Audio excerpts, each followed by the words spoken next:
तो स्वागत है दोस्तों आपका एक बार फिर से मैडवर्स मेगाबाइट्स में। तो आज का हमारा टॉपिक है डेसिमल टू ऑक्टल कन्वर्जन। ठीक है, तो चलिए देखते हैं किसी भी डेसिमल नंबर को ऑक्टल में कैसे कन्वर्ट करते हैं। तो चलिए शुरू करते हैं। तो सबसे पहले हम लोग देखेंगे कि हम मैनुअली कैसे कन्वर्ट करते हैं किसमें, डेसिमल को ऑक्टल में। ठीक, तो सपोज हमारे पास एक नंबर है, क्या नंबर है 120 एंड 5। ठीक, 125 हमने एक नंबर लिया है, इसको हम कन्वर्ट करेंगे किसमें, ऑक्टल में। 125 कैसी वैल्यू है, डेसिमल वैल्यू है। ठीक है, डेसिमल नंबर सिस्टम की वैल्यू, तो कुछ इस तरीके से लिख सकते हैं इसमें 125 जो डेसिमल 10 बेस की वैल्यू है, इसको कन्वर्ट करना है हमको 8 बेस की वैल्यू में। ठीक है, तो 8 बेस की वैल्यू में क्या आएगा देखते हैं। तो इसमें किससे डिवाइड करेंगे, हम लोग 8 से डिवाइड करते हैं, यानी कि डेसिमल को अगर हमें ऑक्टल में कन्वर्ट करना है तो हमें 8 से डिवाइड करना रहेगा। ठीक है, तो 125 है, 125 को 8 से डिवाइड करेंगे तो कितना आएगा देखो। तो 125 है, 125 को 8 से भैया डिवाइड कर दो, कितनी बार जाएगा, एक बार, कितना आएगा 8, 4 और 5, कितनी बार जाएगा 5 बार, 8 5 जा 40। ठीक, यहाँ 40, रिमाइंडर बचा 5, तो यहाँ पे रिमाइंडर कितना बच रहा है 5। तो जो 5 रिमाइंडर है वो हम यहाँ पर नोट कर लेंगे। डिवाइड किससे कर रहे हैं, 8 से डिवाइड कर रहे हैं। ठीक, 125 को 8 से डिवाइड करेंगे तो रिमाइंडर हमने यहाँ पे नोट कर लिया। क्वेश्चन कितना था 15, वो हम यहाँ पर लिख देंगे 15। ठीक, फिर से 15 को 8 से डिवाइड करेंगे भैया, 15 को 8 से डिवाइड करेंगे तो देख लो कैसे डिवाइड करें। 15 है, 15 को हमने 8 से डिवाइड किया, कितनी बार गया, एक बार गया, नीचे कितना आया 8 और रिमाइंडर कितना बचा 7। ठीक, तो जो रिमाइंडर आया था 7 वो हम यहाँ पर लिख लेंगे और क्वेश्चन जो आया 1 वो हम यहाँ पर लिख लेंगे। अब 1 8 से डिवाइड होगा नहीं, जब 1 8 से डिवाइड होगा नहीं तो यही हमारी क्या निकल गई, ऑक्टल वैल्यू निकल गई। तो क्या है, नीचे से हम लोग नोट कर लेंगे, क्या नोट कर लेंगे 1 7 एंड 5, 1 7 और 5। तो 125 की ऑक्टल वैल्यू कितनी आ गई, 175 आ गई। ठीक है, ये ऑक्टल वैल्यू है किसकी, 125 की। तो कुछ इस तरीके से हम लोग 8 से डिवाइड करके डेसिमल को ऑक्टल में कन्वर्ट करते हैं। जैसे डेसिमल को बाइनरी में कन्वर्ट करने के लिए हम 2 से डिवाइड करते हैं, same as it is decimal को ऑक्टल में कन्वर्ट करने के लिए हम लोग 8 से डिवाइड करते हैं। ठीक है, तो 125 की ऑक्टल वैल्यू कितनी आ गई, यहाँ पर 175 आ गई। चलो आगे देखते हैं अब कोडिंग के थ्रू कैसे करना है हमें इसको। ठीक है, तो कोडिंग के थ्रू कैसे करेंगे, कुछ कॉलम थे हमारे पास, क्या कॉलम थे, एक एन है, ठीक है, एक मॉड है, एक एस है और एक सम है। ठीक, कुछ वेरिएबल हम लोगों ने लेके रखे हुए हैं। तो एन की वैल्यू ले लेते हैं 120 एंड 5। ठीक है, एन की वैल्यू कितनी ले ली हमने, 125 ले ली।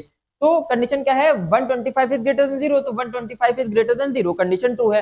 कंडीशन ट्रू है तो नीचे mod is equal to n mod 8 कर देंगे, mod is equal to n mod 8, मतलब 125 को 8 से मॉड करेंगे तो रिमाइंडर कितना आएगा, 8 से डिवाइड करने पे रिमाइंडर कितना आएगा। अभी पहले वाली स्लाइड में हम लोगों ने देखा 125 को 8 से डिवाइड किया तो रिमाइंडर कितना आया, 5 आया। क्वेश्चन कितना आया, 15 आया। ठीक है, तो रिमाइंडर कितना आया, 5 आ गया। ठीक, और एस की वैल्यू ऊपर कितनी ले रखी है, 1 ले रखी है, तो यहाँ पे एस की वैल्यू कितनी आ जाएगी, 1 आ जाएगी। ठीक, एस की वैल्यू कितनी आ गई, 1 आ गई। फिर इसके बाद क्या हुआ, sum is equal to sum plus mod into s, sum is equal to sum plus mod into s. तो sum plus mod into s, sum की इनिशियल वैल्यू कितनी है 0, 0 plus 5 into 1 is equal to कितना आ जाएगा, 5 आ जाएगा। ठीक है, 0 प्लस 5 इंटू 1 कितना आ गया, 5 आ गया। अब इसके बाद क्या स्टेटमेंट लिखी हुई, स्टेटमेंट लिखी हुई s is equal to s into 10, s को 10 से मल्टीप्लाई करा दो। एस की प्रीवियस वैल्यू थी 1, 1 को 10 से मल्टीप्लाई करा देंगे, कितना आ जाएगा, 10 आ जाएगा। 1 को 10 से मल्टीप्लाई करा दिए, कितना आ गया, 10 आ गया। फिर इसके बाद n is equal two divided by 8, n को 8 से डिवाइड कर दोगे तो भैया 125 को जब 8 से डिवाइड करोगे तो कितना आएगा, क्वेश्चन 15 आ जाएगा। कितना आ जाएगा, 15 आ जाएगा। ठीक, फिर इसके बाद ऊपर जाओगे, n इज ग्रेटर देन 0 तो 15 is greater than 0, condition true है। कंडीशन ट्रू है तो क्या कर लेंगे, n मॉड 8 कर लेंगे, n को 8 से फिर से डिवाइड कर देंगे, यानी कि 15 को जब 8 से डिवाइड करेंगे तो रिमाइंडर कितना बचेगा, 7 बचेगा। तो यहाँ पर कितना आ गया, 7 आ गया। ठीक, कितना रिमाइंडर बचा, 7, तो कितना आ गया 7। फिर क्या करेंगे इसके बाद, sum is equal to sum plus mod into s, तो सम प्रीवियस वैल्यू कितनी हो गई थी 5, 5 प्लस 7 इंटू 10, तो 7 इंटू 10 कितना हो गया 70 और प्लस 5 कितना हो गया 75 हो गया। ठीक, फिर इसके बाद s इंटू 10 कर देना है, s इंटू 10 से भी यहाँ पर कितना आ जाएगा, 100 आ जाएगा। s में एक बार 10 से और मल्टीप्लाई करा दो, कितनी वैल्यू आ गई, 100 आ गई। 100 आ गई, देन उसके बाद नीचे क्या है, s इंटू 10 है, कितना है, s इंटू 10, s इंटू 10 से 100 आ गया। फिर उसके नीचे n divided by 8, n divided by 8 से भी क्या आ जाएगा, 15 को 8 से डिवाइड करेंगे तो क्वेश्चन बचेगा 1, एक बार जाएगा, क्वेश्चन कितना बचा 1।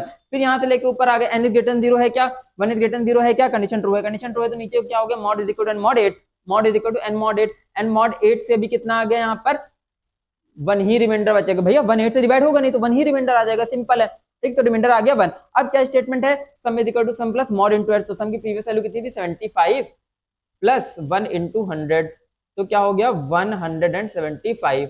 ठीक है, तो यहाँ पर कितना आ गया, यहाँ पर 175, यानी कि 175 आ गया। ठीक, फिर इसके बाद क्या लिखा है, s इंटू 10, s इंटू 10 कर दोगे तो भैया यहाँ पे 1000 हो जाएगा। 1000 होने के बाद n डिवाइडेड बाय 8 कर दोगे, डिवाइड बाय 8 से क्या होगा, 1 8 से डिवाइड होगा नहीं, कितनी बार जाएगा 0 टाइम, तो यहाँ पे 0 हो जाएगा। फिर यहाँ से जब ऊपर कंडीशन चेक करोगे, n इज ग्रेटर देन 0 है क्या, n इज ग्रेटर देन 0 अभी नहीं है, कंडीशन फॉल्स होगी। कंडीशन फॉल्स होगी तो नीचे आ जाएंगे, क्या नीचे आ जाएंगे, octal of a decimal number is equal to plus sum. ठीक है, ऑक्टल की डेसिमल वैल्यू कितनी है यहाँ पर सम में कितना स्टोर, यहाँ पर 175, तो आंसर यहाँ पर कितना आ गया 175 जो ऑक्टल की वैल्यू होगी। ठीक है, तो इस तरीके से हम लोग क्या करते हैं, ऑक्टल वैल्यू को मतलब डेसिमल वैल्यू को ऑक्टल में कन्वर्ट करते हैं। तो ये तो हमारा program decimal to octal conversion. कोई डाउट है तो आप कमेंट सेक्शन में पूछ सकते हैं। तो बने रहिए हमारे साथ अगले लेक्चर के लिए, तब तक के लिए स्टे ट्यून्ड गाइस।